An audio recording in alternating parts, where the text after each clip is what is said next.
you know what I'm saying, things of that nature. But yeah, social engineering is very real. Not only is it being done to what we call the so-called African American, it has been done to, brothers and sisters in Africa.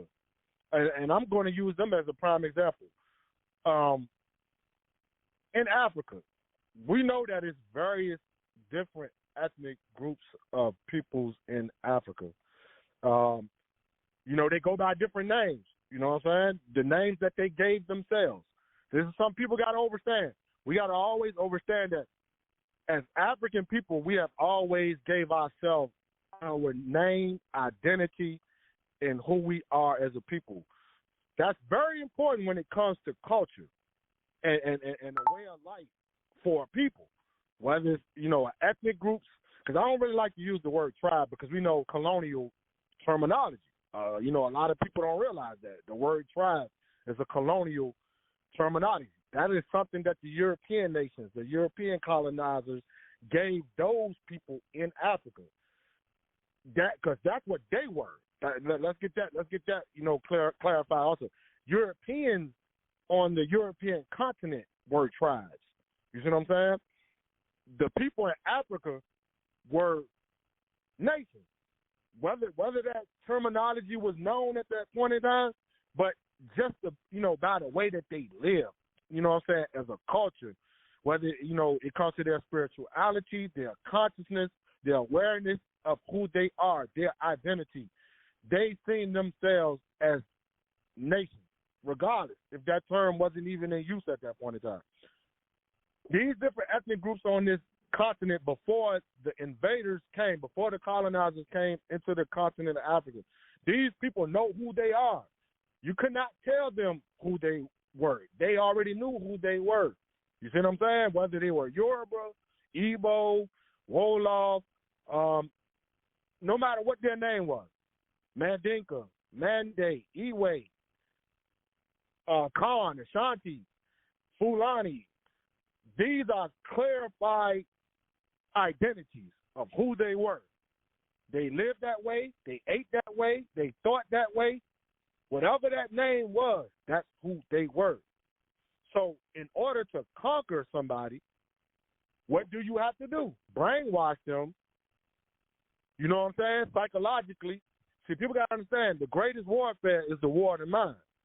So psychologically, they have to defeat you mentally in order to enslave you. And the best way to do that is through social engineering, taking you out of your original inhabitant, taking you out of your original indigenous state of who you are, knowing thyself. Ancient Kemet, know thyself. If they can take you out of that, now they can use you and control you. Because once you, a strict social engineering, you will no longer know who you are. That's colonialism. If people don't know, if people don't know what colonialism is, that's what that is. Social engineering, taking you out of your original culture, taking you out of your original environment, and making you into something that you're not and can never be, i.e., African American. That is something, that is an identity, that is a pseudo nationality, a pseudo identity, because that's not who we were when they went into that continent and brought us here. You know what I'm saying? Even some of those identities that's still left on the continent. And I'm going to give you another example. Nigerian. Nigerian is a colonizer's nationality. It's a colonizing identity. Why do I say that? It goes back to what I just told you. These people were separate groups, separate ethnic groups with separate identities. Yoruba, Igbo, Iwe, all these type of things, Fulani. The British colonized that region. We got to understand that.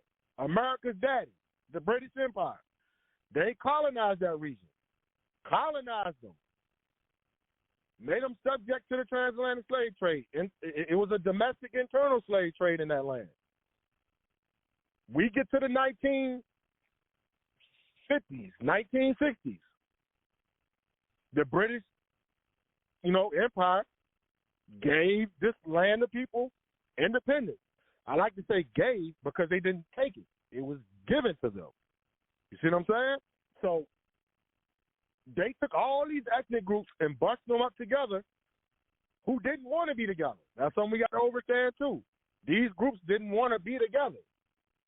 This is fact. If you study the history of Nigeria, these groups didn't want to be a part of no nation. All of us under one nation with this pseudo identity. They wanted to remain what they were, separate under their own identity and things of that nature. The British Empire bunched these people all up together and called them Nigerians. This is why y'all, and that's why I always try to tell people, if you really want to study like what they have done to us and what they continue to do to us and why we're in such a chaotic state as a people, no matter where we are on this planet, study Nigeria. Study what they did there. Because if you learn about what they did there, then you'll know why the African American was created. Because the same thing they did to them, they did to us when they brought all us over here. And then took us through the most horrific, systems of breaking of people, slave breeding, forcing different ethnic groups and nations to mate with each other, breed with each other for the domestic slave trade in America. No, people who wouldn't even normally even mess with each other, they forced them together, made them breed. And this is where we come from, the new African. You see what I'm saying? And they did the same thing to those people. They did it to us first. Tried to force us to become something that we're not. American. We can never be American. And some of our people, they can't seem to get that. But it's facts. You will never ever be American. Period. Because that's not what you were before they kidnapped you. And that's not what you will ever be now. And this is why they continue to socially engineer us with that terminology of Black American, Black, African American. All these terminologies are social engineering. Please.